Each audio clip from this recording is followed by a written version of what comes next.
अब बहुत हमारे त्योहार हैं, मुझे बोलना नहीं चाहिए, लेकिन जो सच है उसको चाहे हम आज बोले चाहे और कोई बोलेगा आने वाले समय में, सच को कोई रोक नहीं सकता, छुपा नहीं सकता।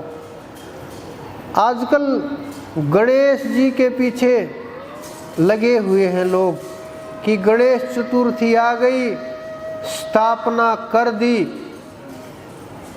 कुछ लोग बॉम्बे से आए, उन्होंने कहा गणेश चतुर्थी के पर गए थे, स्थापना करवा के आए।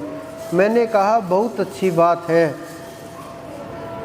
बहुत अच्छी बात है, लेकिन मैं उनकी आंखों में देख रहा साधना ही नहीं है, अभ्यास ही नहीं है, मूलाधार जागृति ही नहीं है। गणेश जी का क्या लाभ हुआ? ये जो चली रिवाज, ये शिवाजी महाराज ने लोगों को इकट्ठे करने के लिए, फसल का समय था इसलिए स्थापना की गई कि फसल सुरक्षित रहे, ओलावृष्टि ना हो, कोई किसी प्रकार की आपदा विपदा न आए, और ठीक ठाक 10 दिन की ही फसल होती है। वो कटाई के बाद फसल कटी 10-11 दिन के बाद, और गणेश जी को मिट्टी के गणेश जी बनाते थे, घास फूस के गणेश जी बनाते थे, विसर्जित कर दिया समुद्र के अंदर, प्रवाहित कराए, डाल आए, हो गया। लेकिन ये फिर शहरों में चला गया, गांवों से। गांवों में तो ठीक था, फसल के लिए करते थे। शहरों ने अपने आध्यात्मिक अर्थ निकाल लिए कि उसका हाथी का मुख है, 10 दिशाओं का संकेत है, दांत अलग संकेत है, मुसक अलग संकेत है, बड़े बड़े कान अलग संकेत हैं। विद्वानों ने अपने अर्थ निकाल लिए और फिर सोचने लगे। वो शहरों में घुस गया।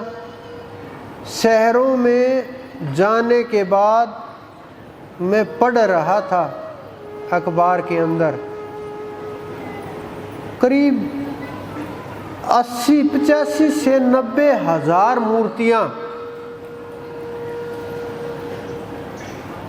90 हजार मूर्तियां एक बॉम्बे के अंदर विसर्जित की जाएंगी।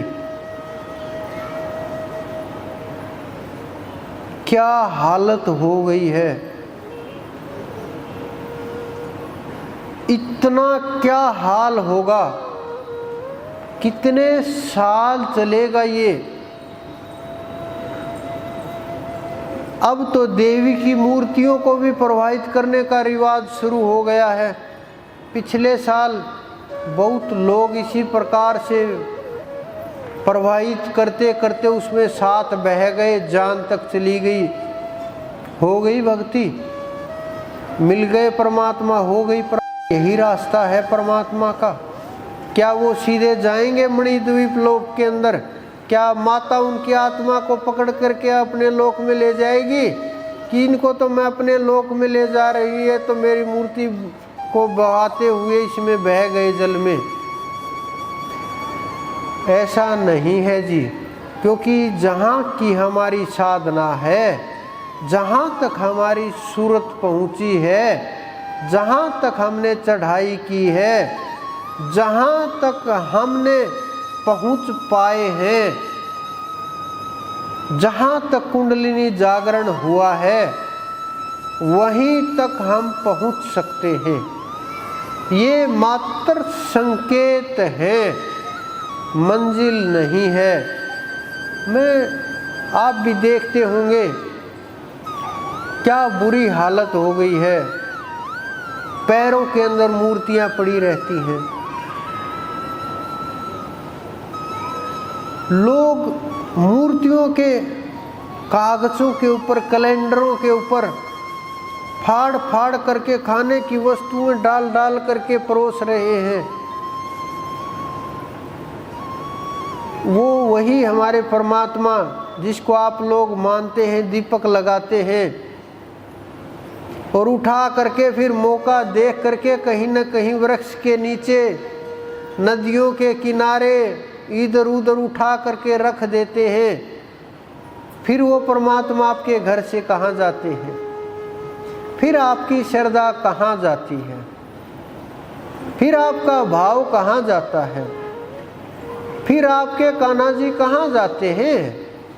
जब बोलते हैं कि हाथ टूट गया कि फेंकाओ नदी के अंदर, क्या आपके बच्चे का हाथ टूट जाएगा? क्या आप नदी के अंदर फेंकाएंगे उसको? क्या उसका पैर कट जाएगा तो आप नदी के अंदर फेंकाएंगे? बताओ कौन फेंक करके आएगा? कोई तो कुछ लोग तो होंगे, 5-10 हज़ार लोग बैठे हुए हैं और भी संसार है। आपने सुना है कि पैर कट गया, हॉस्पिटल से उठाया और नदी में फेंक दिया? सुना हो तो बताओ। ऐसा क्यों नहीं? क्यों? क्योंकि हम मात्र भ्रमित हो गए हैं और भ्रम ब्रह्म तक पहुंचने में सबसे बड़ी बाधा है। संतों ने अपने वंशजों का, अपने पुत्रों तक को चीर दिया, बलिदान दे दिया, उनके समर्पण कर दिया, प्राणों की आहुति दे दी, लेकिन उन्होंने जीवों को कष्ट नहीं दिया। क्योंकि जीवों को कष्ट देने से हमारे कर्म जुड़ेंगे।